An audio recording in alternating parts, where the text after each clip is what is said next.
आदाब, मैं मुमताज आलम रिजवी और मैं बात करूंगा ईरान और इसराइल और ख़ास तौर से अरब ममालिक, मुस्लिम ममालिक, क्योंकि ईरान ने सबका जिस अंदाज में, जिस लबो लहजे में शुक्रिया अदा किया है, उसने सबको चौंका दिया। सब हैरान है, परेशान है कि आखिर अरब मुल्कों ने क्या ऐसा किया, मुस्लिम ममालिकों ने क्या ऐसा किया ममालिक ने कि ईरान उनका शुक्रिया अदा कर रहा है। क्या वाकई अंदर खाने ईरान की सबने मदद की? क्या ये एक बड़ी सच्चाई सामने है? और अगर ऐसा है तो क्या इसका असर अब इजराइल और अमेरिका की पॉलिटिक्स पर पड़ेगा? यानी वाकई हैरान करने वाली है। तो इस पर बात करना बहुत जरूरी था। फजील अहमद साहब जो हमारे एक्सपर्ट हैं, वो हमेशा कहते थे कि आप ये ना समझिए कि सब अलग अलग हैं, कहीं ना कहीं वो एक दूसरे के साथ खड़े हैं। और हमने भी देखा कि ख्वाह कुछ भी हो, लेकिन जो ईरान के लीडर हैं, ईरान के वजीर खारजा विदेश मंत्री सैयद अब्बास राक्शी, वो मुस्तकिल वो तमाम मुल्कों के राब्ते में, रजब तैयब अर्दगान हो तुर्की के सदर, उनसे बातचीत, या मोहम्मद बिन सलमान सऊदी अरब के प्रिंस, उनसे बातचीत, या इसी तरीके से यूएई के लीडर हों, कतर के लीडर हों, या मिस्र के लीडर हों, आप देखिए सबसे एक राब्ता बना के रखा। उसका क्या असर हुआ? ये तमाम ऐसे मसले हैं, ऐसे सवाल हैं जिन पर हमने फजील अहमद साहब से बात की। सुनिए उन्होंने क्या कहा। और आप देखिए कई बार ऐसा हुआ है कि फजील अहमद साहब जब बात करते थे तो लोग उसे बहुत हल्के में लेते थे, उसको समझते नहीं थे कि क्या ये कह रहे हैं। उनको लग रहा था कि अरे ये कैसे। लेकिन आज उनके एक प्रेडिक्शन फिर और उसकी वो हम नहीं कह रहे हैं कि हम अपनी तरफ से कोई कह रहे हैं, बल्कि जो रिपोर्ट आई है यहाँ पे, ये आप देखिए शहर टीवी, इधर उधर की भी रिपोर्ट नहीं है, शहर टीवी है। और ये जो वहाँ के विदेश मंत्रालय है उसके प्रवक्ता हैं, तो उनकी तरफ से हिमायत के लिए ये उनका बयान है कि हिमायत के लिए हम अरब और इस्लामी मुल्कों के शुक्रगुजार हैं। ये बयान जो आ रहा है, जो हम लोग बात करते थे और फजील साहब भी कह रहे थे कि ये सब आप मत कहिए, और सब कहीं ना कहीं किसी न किसी तरीके से मदद हो रही है, एक दूसरे की मदद कर रहे हैं, और ये तमाम चीजें, और पलट के वार न करना। बल्कि एक चीज और फजील साहब कहते हैं, वो भी अभी बहुत सारे लोगों के हलक से नहीं उतरती बात। अच्छा, उतरती तो हमारे भी नहीं है, लेकिन चूंकि हम उस तरह की सोच नहीं रखते हैं, हम बहुत लिबरल हैं और हम बहुत पॉजिटिव हैं, हम निगेटिविटी में यकीन नहीं रखते, और मैं समझता हूं कि रखना भी नहीं चाहिए। मिसाल तौर पर ये जब कहते हैं जुलानी को लेकर के बात करते हैं, जब ये सीरिया की, शाम की, तो अभी भी इन्होंने कल कहा कि आप क्या समझते हो, जुलानी जो है वो ईरान का आदमी, अमेरिका का आदमी नहीं है। तो इस तरह से जब फजील साहब कहते हैं तो कई बार अब जैसे इस्लामी मुल्क या आज ईरान ने जिस तरह से शुक्रिया अदा किया, हालांकि अब जब इस्लामी मुल्क कह दिया, अरब कह दिया, तो उसमें तो सीरिया भी आ गया। अब वो नाम तो किसी का नहीं लिया, तमाम इस्लामिक, और वो कहा। तो मैं अब फजील साहब का चूंकि प्रेडिक्शन था ये, फजील साहब ये मतलब क्या आपकी बात को सुन करके शुक्रिया अदा कर रहे हैं कि इन लोगों ने मदद किया, या इन्हें खुद लग रहा है कि नहीं मदद हुई है? मतलब ये साड़ी बीच नारी है कि नारी बीच साड़ी है, साड़ी की ही साड़ी है कि नारी की ही साड़ी है? ये जो भ्रम अलंकार यहाँ पे चल रहा है, उसको तो आप ही दूर कर सकते हैं फजील साहब। देखिए मुमताज भाई, ये जंग के बाद के हालात बहुत अच्छे हैं, और जब इंसान पीछे मुड़ के देखता है तो उसको जरूर नजर आता है कि किसने हमारा साथ दिया, किसने क्या किया। अच्छा भी याद आता है और बुरा भी याद आता है, बल्कि अच्छा कम याद आता है, बुरा ज्यादा याद आता है।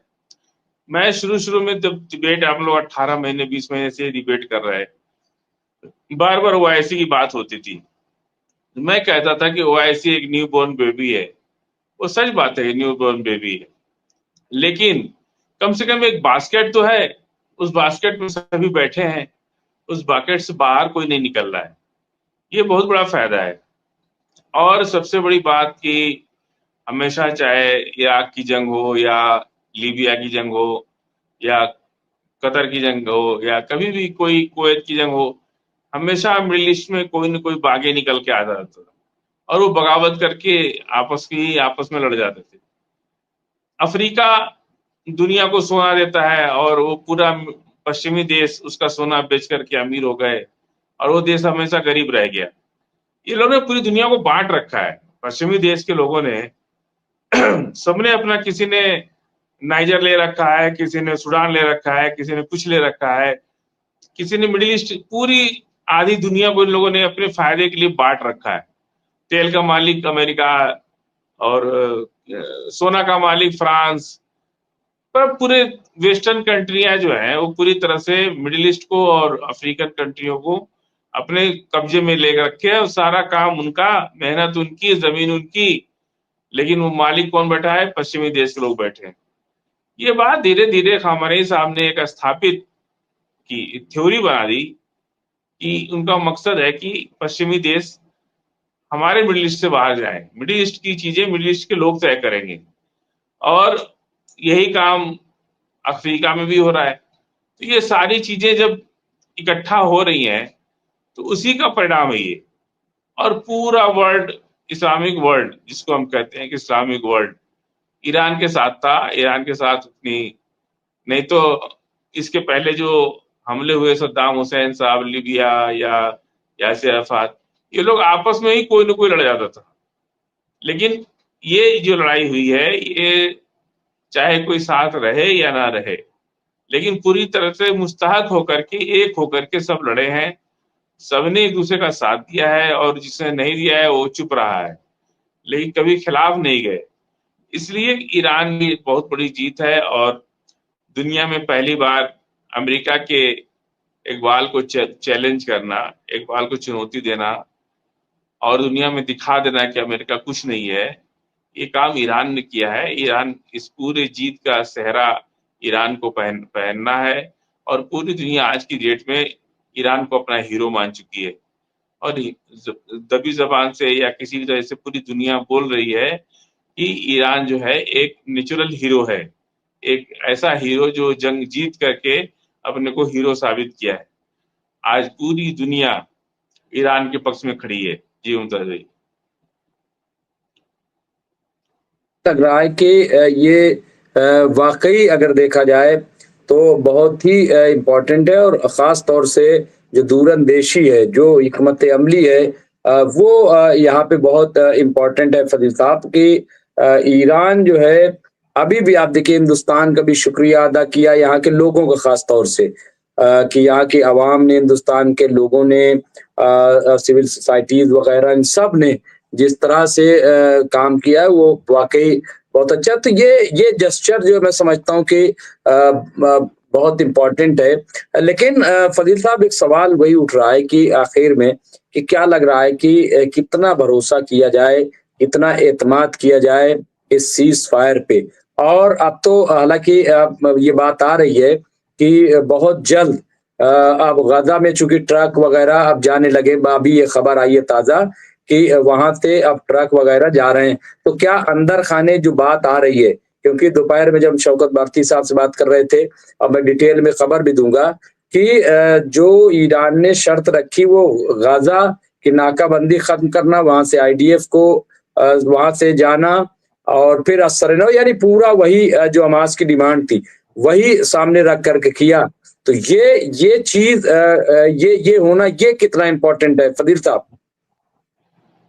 देखिए, इजराइल और अमेरिका एक मुनाफिकत जो होती है ना इंसान की, कि आपसे ऊपर से कुछ अंदर से कुछ, इसमें ये लोग बहुत मास्टर हैं। आज ईरान कभी भी इनकी चीजों को समझ रहा है। पूरी दुनिया में अमेरिका को किसी ने ठीक से समझा तो ईरान ने समझा। आज भी फ्रांस के एक जहाज को ड्रोन अटैक किया ईरान ने, क्योंकि वो कुछ जासूसी कर रहा था इनके हुर्मुज पर, जो इनका स्टेट ऑफ हुर्मुज पे वो जहाज था और उसको, उनको डाउट था कि ये कुछ जासूसी कर रहा है। तो आज भी एक ड्रोन अटैक फ्रांस के जहाज पे हुआ है। तो ये ठीक बात है कि सीज फायर हुआ है, लेकिन मुझे नहीं लगता कि ईरान जो है पूरी तरह से इनको धोखा देना आसान काम नहीं। ईरान पूरा मुस्तैद है और उनके सीज फायर होने के बाद भी आज फ्रांस के जहाज को, बल्कि अपना एयरफोर्स उनका हेलीकॉप्टर से कुछ गए कमांडो और उसको पकड़ के ले आए। तो बहुत सी स्टेट ऑफ हुर्मुज और कई जासूसों को अभी भी फांसी की सजा दी जा रही है। पूरा अभी ईरान ठंडा नहीं बैठा है। ऐसा लोग सोच रहे हैं कि अब ईरान जो है रिटेलिएट नहीं करेगा। अभी भी ईरान पूरी तरह से मुस्तैद है, कोई धोखेबाजी या ये कोई चीज चलने नहीं देगा। ठीक है, एक मानवीय संवेदना थी कि भाई सीज फायर होना चाहिए, ठीक है, सीज फायर हो गया। और खास करके इजराइल और अमेरिका चाहता था। सीज फायर का प्रस्ताव पहले ईरान ने नहीं दिया है, पहले ट्रंप ने कहा। ट्रंप के कहने के बावजूद भी इजराइल ने जब हमला किया तो जबरदस्त जवाब दिया ईरान ने। अभी भी अगर ये लोग कुछ भी करते हैं तो ईरान पूरी तरह से उनके ट्रिगर पे उंगली है। ऐसा नहीं कि उन्होंने बंदूक से घोड़े पर से अपनी उंगली हटा ली है, अभी भी उनकी ट्रिगर पे उंगली है। वो अगर कुछ भी करते हैं तो तुरंत ईरान जो है उसका जवाब देने को तैयार है। ईरान पीछे नहीं हटेगा। और मसला सिर्फ गजा नहीं है, पूरा फिलिस्तीन है। फिलिस्तीन की आजादी, अलग शहर बनेगा, ग्रेटर फिलिस्तीन बनेगा, ये बहुत सी चीजें हैं। कुछ चीज तो मुझे लगता है कि इजराइल खुद ब खुद पीछे हट रहा है और वो हटेगा। ये पूरे मिडिल ईस्ट की आजादी आज क्यों शुक्रिया कहा ईरान, ये आप समझिए इस बात को कि सबको क्यों शुक्रिया कहा। क्योंकि जिन लोगों ने अमेरिका को अपना बेस दे रखा था, आज इसी बहाने कम से कम ईरान ने उनका बेस खत्म कर दिया, जबरदस्त बम्बार्टमेंट कर दिया, उनका और बेस खत्म हो गया। फदील साहब आपकी एक बात और, आज आपको पता है वीडियो चल रहा है कि कतर में जो अमेरिका बेस है, वहां पे मिलिट्री बेस, उस पे लोगों ने दावा बोल दिया। यानी कतर के लोगों ने उस पे दावा बोला और कहा कि ये जो हमला हुआ है ये ईरान ने हम पे हमला नहीं किया है, ये जो तुम बेस बनाओ यहाँ क्यों बनाओ, हटाओ इसको, ये तुम्हारी वजह से हमला हुआ है, वरना ईरान ने हम पे हमला नहीं किया। ये जो सोच पैदा हुई है, ये अब जो आप कह रहे थे कि ये होने वाला है, और वो आप ये देखिए कि हमले के बाद हो गया। मतलब ये भी तो आप देखिए कि लोग बजाय ये कि ईरान को, पहले ये होता था कि ईरान को आंख दिखाते थे, अब ये है कि अमेरिका को यहाँ पे ये कितना बड़ा अचीवमेंट है। देखिए हम तो जो पहली बार दुनिया में एक ऐसी जंग हो रही जहां जनता जो है पूरा साथ दे रही है। और अभी तक आप देख लीजिए कि इसमें कोई भी इस पूरे जंग में मिलिट्री का कोई रोल नहीं हुआ अभी तक। अभी तक कोई सैन्य अभियान नहीं चला। और हम लोग जब बात करते हैं तो निश्चित रूप से वो दोबारा दिखा जाता है। आज अमेरिका की बेस पर पब्लिक जाके सो जाए तो क्या कर लेंगे, काफी सोल्जर्स मरे हैं उनके, पर वो बता नहीं रहे। पूरे मिडिल ईस्ट से अमेरिका के सारे बेसिस पे हमले हुए हैं और पूरी तरह से हम तबाह हो चुके हैं। और अब इन कंट्रियों का मुझे लगता है कि अब दोबारा अमेरिका में ये अमेरिकन बेस मिडिल ईस्ट की किसी कंट्री में नहीं बनेगा, और बनेगा तो वहां की जनता उसे बनने नहीं देगी। अब जनता खुद खड़ी है सामने। ईरान का बसीजी ग्रुप है और पूरा अरब खित्ते से, हर कंट्री से अमेरिका को जाना होगा। जमीन उनकी, तेल उनका, रेट वो तय करेंगे, अपने बैंक में पैसा रखेंगे, चाहे ब्रिक्स करेंसी में करें या डॉलर में। तो अब सारी लड़ाई तो डॉलर की है ना, कि डॉलर नहीं करेंगे तो इनका इनका तो करेंसी डाउन हो जाएगा। तो सारा जो खेल है इनको करेंसी का है। और जब से ये ब्रिक्स का नाम आया है तब से अमेरिका को ये लड़ाई जो है बहुत, इकबाल इजराइल का भी खत्म हो गया और अमेरिका का भी खत्म हो गया। मैं तो शुरू से कहता था कि जो हुती से नहीं लड़ पाया वो ईरान से क्या लड़ेगा। हमले कर देना अलग बात होती है, लेकिन हमले पर टिके रहना ये अलग बात होती है। ईरान टिका रहा और अभी भी टिका है। अभी भी पूरी चौकस निगाह, एकदम बाज की तरह निगाह पड़ी है।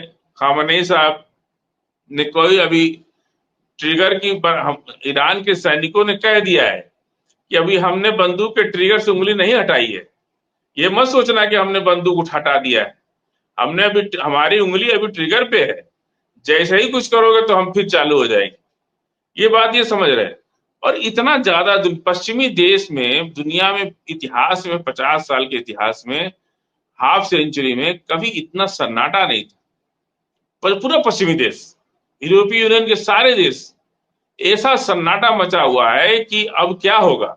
अफ्रीका से भगाए गए, मिडिल ईस्ट से भगाए गए, यूएसएसआर से पहले ही भगा दिए गए, चाइना रूस इनको पूछ ही नहीं रहा है। तो फिर और पश्चिमी देशों के पास जराया कुछ नहीं, उनके बनाओ को तेल निकलता है, उनको सोना निकलता है, न कुछ भी नहीं निकलता। आबादी इतना कम है कि फैक्ट्री भी नहीं लगा सकते, आबादी भी बहुत कम है, नेचुरल रिसोर्सेज भी उनके पास कम है। ये तो दुनिया को ठग करके वो बड़े बने दुनिया को ठग करके वो बड़े बने थे। अब उनको जो सन्नाटा पसरा है कल से, उस सन्नाटे का कोई रास्ता नहीं मिल रहा। लोग बिल्कुल सन्नाटे में है, पूरी दुनिया, आधी दुनिया, वेस्टर्न कंट्रियां पूरे सन्नाटे में है कि अब हम लोग का क्या होगा। जी। और के आईडीएफ के लोग यहाँ पे एक गनी अब्दुल साहब हैं, उन्होंने कहा है कि आईडीएफ के कई लोग जो है वो साइप्रस, ग्रीस और मोरक्को, फ्रांस वगैरह में जाके छिप गए। यानी जाहिर बात है, डबल शहरियत उनके पास होती है, तो यहाँ से वो चले गए और जा करके छिप गए हैं बजाय लड़ने के। तो इस तरह की खबरें भी आ रही हैं। लेकिन अब फिलहाल जो है आखिर में मैं यही कहूंगा कि जिस तरह के हालात अब मुझे लग रहा है कि गाजा में नजर आ रहे हैं, मस्जिद अक्सा का दरवाजा खुलना या अब गेट खुलना वहां से ट्रकों का जाना, मुझे लग रहा है कि बहुत जल्द, और ये भी ऐलान करना डोनाल्ड ट्रंप का कि बहुत जल्द आप गाजा पे अच्छी खबर सुनेंगे। क्या उम्मीद करेंगे आखिर में फजील साहब, क्या लग रहा है? फिलहाल जो है अभी बाकी देखिए, चीजें तो तय होंगी।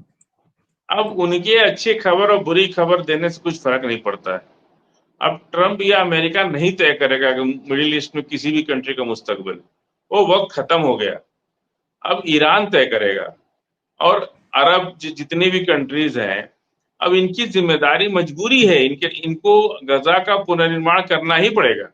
और आज की डेट में गजा कुछ भी करेगा, आईडीएफ कुछ बोल नहीं सकती, बोलेगी तो फिर खाएगी। और ईरान तैयार बैठे, और पूरी तरह से आईडीएफ टूट चुका है, उनका हेडक्वार्टर खत्म हो गया, उनकी पूरी बटालियन खत्म हो गई, उनकी आर्मी के जितने बेसेस थे वो खत्म हो गए।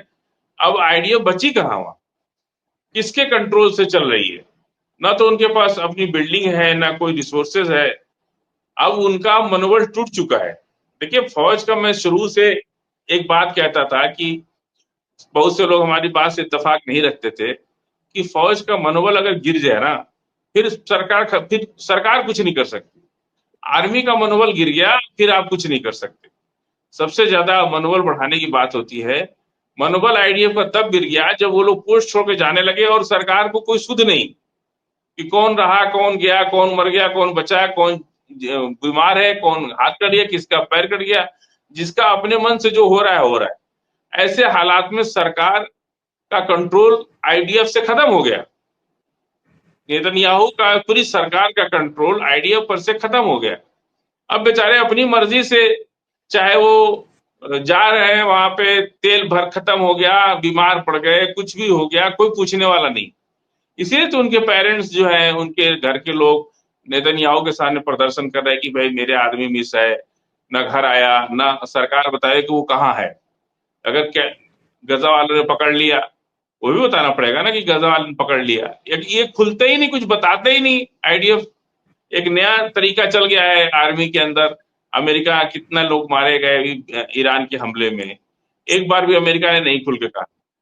मैं शुरू में जब कहता था, आपको याद होगा 17-18 महीने पहले, कि अमेरिकन भी कुछ पकड़ा के गए हैं गजा के, हमास के एक्शन में। तब लोग कहते थे नहीं नहीं अमेरिका नहीं है ये वो। अमेरिका जब कहा ना, ले गया एक पत्रकार, 2 अमेरिकी नागरिक को ले गया छुड़वा करके, तब दुनिया को मालूम हुआ कि नहीं, अमेरिकन भी थे। तो इसीलिए अमेरिका परेशान था कि अगर ये दुनिया जान जाए कि हम अमेरिकियों को भी नहीं छुड़ा पा रहे, इसलिए ट्रंप जो है आकर के हूती पर हमला किए। वो सोचे कि इसको दबा लेंगे हमले से, लेकिन हूती तो माना नहीं। उसने तो उनका 2 जहाज डुबा दिया मार मार के। और जब मार के डुबा दिया तो वहां से भाग खड़े, लाल सागर खाली कर दिया। अब अमेरिका को लगा कि भाई अमेरिका कैसे लड़ेगा जब हूती से नहीं लड़ पाया तो ईरान से कैसे लड़ेगा? उसके पास तो वारशिप के अलावा कोई रास्ता है नहीं। ईरान कोई बेस अपना देगा भी तो सबका तो पिन आउट लोकेशन है, कितना टाइम लगता है? जब तेल अवीव को खंडहर बना दिया, इजराइल को खंडहर बना दिया, तो इनको भी कितना देर लगती है? इसलिए इतना जश्न जो है जो ईरान में मनाया जा रहा है, क्यों नहीं इजराइल में जश्न मना रहे हैं? अपनी मीडिया में कह रहे हैं कि हम जीत गए, हम जीत गए। अमेरिका कह रहा हम जीत गए। कैलिफोर्निया के अंदर 2 लाख लोग सड़क पे उतर के पूछ रहे कि कहाँ जीत गए और तुमने हमला क्यों किया? कल को ईरान हमको मारेगा तो हम क्या करेंगे? कनाडा में ईरान की हिमायत में कई लाख लोग निकले, कनाडा में ईरान की हिमायत में। जी जी, कैलिफोर्निया भी निकले। तो ये जो खास लीजिए, लगातार आप आराम से पानी उन्हें ले लीजिए। थोड़ा सा पानी ले लेते, 1 मिनट होल्ड करेंगे। हाँ हाँ, पानी ले लीजिए, बस आखिरी बात है, पानी ले लीजिए। तो ये फदील अहमद साहब हैं और जिनसे हम बातचीत कर रहे हैं, और बस प्रोग्राम आखिरी मरहले में है। यह युद्ध की हार जीत इस बात पर तय होती है कि हमलावर ने हमले के पहले क्या गोल सेट किए थे। अगर वो अपने गोल पूरे न कर सके, जाहिर सी बात है, तो उसे ये माना जाता है पायत समझो वो हार गया। और यही बात कही जा रही है। आप देखिए हमास के लिए भी कि वहां पर भी जो ये कहा जा रहा है कि नहीं जीत पाए, उसकी वजह यही है। जी फदील साहब आखिर। देखिए, हमास और हूती और हिजबुल्ला और ईरान, ये कोई अलग नहीं है। एक हाथ की 5 उंगलियां, पांचों कोई छोटी, कोई बड़ी, कोई बहुत छोटी होती है। और ये 5 पंजे जैसे होते हैं ना, इसे किसी को पकड़ लिया जाए। ईरान की जबरदस्त इस ट्रेजेडी इस बार कैसे इतनी बड़ी ताकत को झुका देना, उनको घुटनों पे ला देना, इतना घुटनों पे ला दिया कि रो रो के नेतन्याहू ने माफी मांग मांग के रो रो के सीज फायर कराया कि भाई सीज फायर करो, जल्दी सीज फायर करो। और परमाणु बम की धमकी तो दे नहीं सकते थे, क्योंकि अब तो परमाणु बम सबके पास है। उधर रूस ने भी कह दिया हम भी दे देंगे, चाइना ने भी कह दिया हम भी दे देंगे। तो ये सब धमकी तो चली नहीं। इनको जो गरूर था ना, गरूर अल्लाह ताला सबका गिराता है।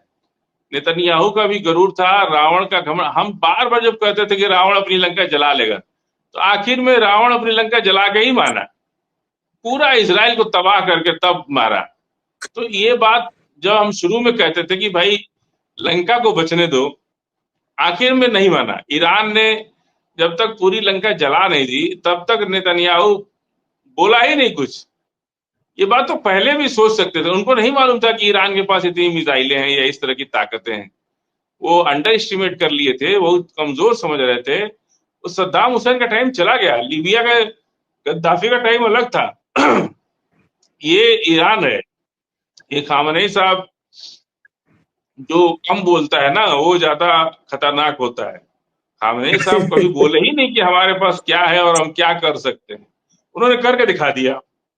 जी, तो बहुत बहुत शुक्रिया फदील साहब आपका कि हमसे जुड़े। आप मसरूफ थे, हमें पता है, आप प्रोग्राम में थे, लेकिन वहां से आए और इतना आखिर में वक्त दिया, तो मैं आपका शुक्रिया अदा करता हूँ कि आप हमसे जुड़े, और एक तमाम शादी में असल लोगों। में हम लोग की शादी में फंस गए, थोड़ा वहां टाइम लग गया, फिर हम नहीं नहीं, जल्दी कोई जल्दी बात आए। नहीं, ये तो वो भी जरूरी है, वो भी जरूरी है, लेकिन बहुत बहुत आपका शुक्रिया कि आप मसरूफियत के बावजूद आए। अरे हालांकि जीता अंदर साल ईरान है, लोग मुबारकबाद हम लोग को दे रहे हैं। मतलब बहुत से लोग जो है शादी में। आज शादी में भी मिल गए और कहे कि भाई आज बैठना है ना आपको। हम कहा हाँ बिल्कुल बैठना है। बोले बहुत मुबारक हो, आप लोगों ने वेस्टर्न मीडिया कतर कुवैत का युद्ध जो है देखिए ईरान देखिए हार लिख गया, क्या रहे, कोई सपोर्ट तबरेज करने वाला आलम नहीं था उसको।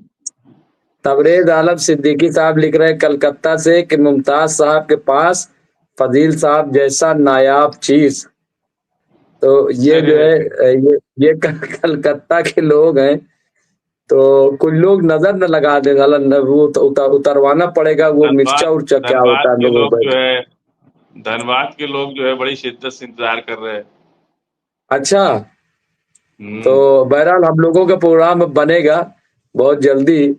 तो और जयदीप सिंह बुंदेला साहब, तो भाई इसमें जयदीप साहब, राजा सिंह राजपूत साहब, अमित शुक्ला जी और तमाम यूनुस चौवारा साहब, बहुत सारे ऐसे लोग, कोई मोए मोए साहब है, इनका नाम क्या है, मैं तो मोए मोए लिखते हैं।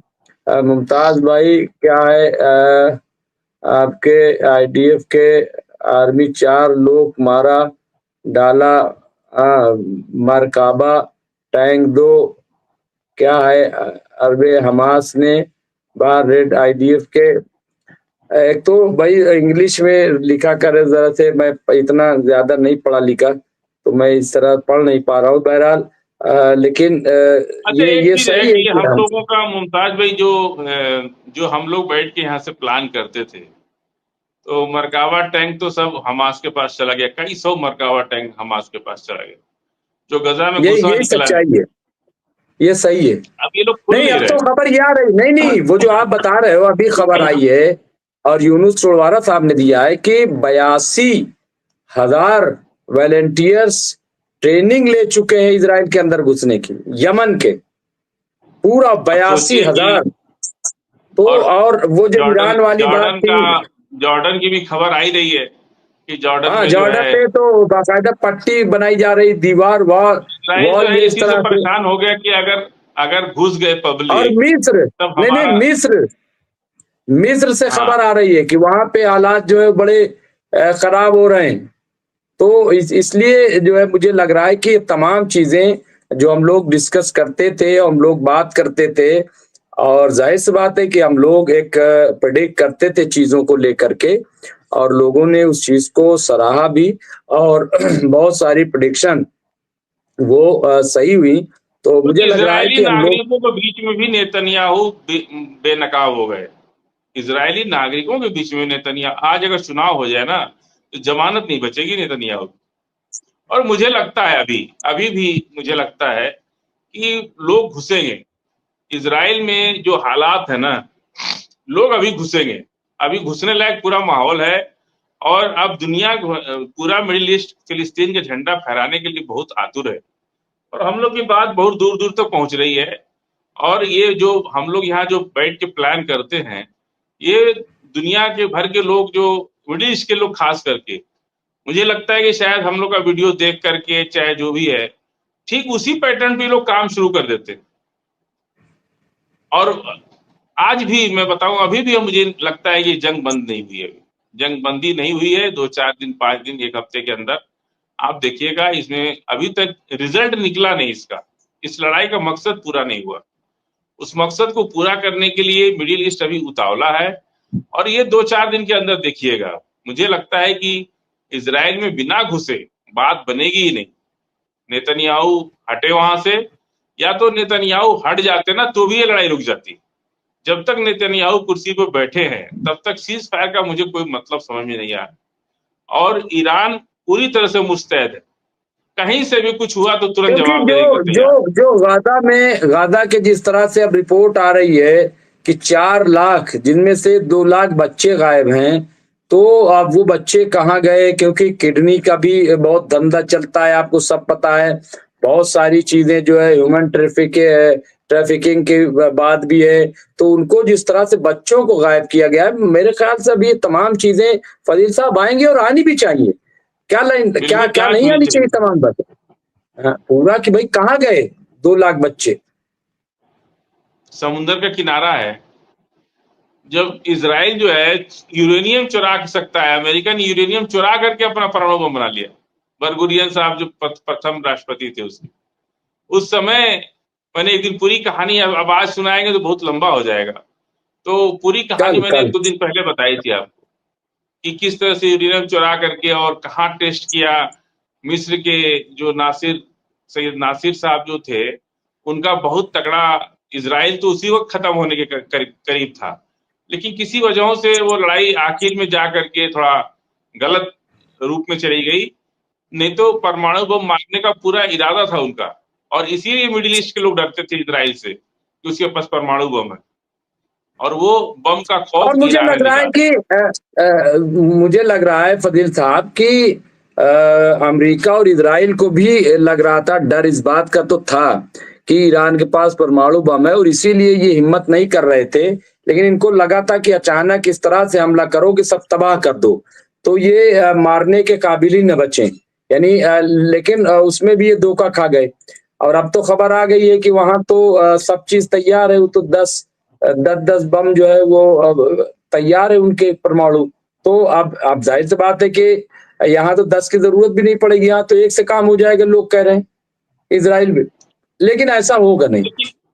इस पूरी लड़ाई में ना, ये जो 4 नाम हम लोग चतुर्वेदी कहते थे, ये 4 नाम बहुत मजबूती से इसको श्रेय जाता है चाइना, रूस, किंग जॉन और ईरान। ये चारों मिल करके एक ऐसा जाल बिने, उसमें नेतन्याहू फंसी गए, निकल नहीं पाए। और इनके ऊपर हमला करने से पहले वो लोग कैलकुलेशन करते थे कि अगर चाइना मदद करेगा तो क्या होगा, रूस मदद करेगा तो क्या होगा। अभी तो देखिए यूक्रेन की युद्ध से भी बहुत चीजें अभी स्पष्ट हो गई।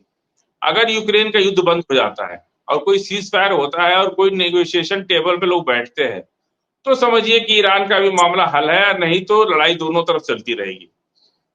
अभी नेगोशिएशन होगा ईरान उस पर, यूक्रेन पर। यूक्रेन के युद्ध को आप फिलिस्तीन के युद्ध से जोड़ के ही देखिए, हमेशा हम बोलते हैं इस बात को। और अभी वो फाइनल, अब यूक्रेन कहता है कि जितना हमारा रूस ने जीता है सब हमको वापस कर दो।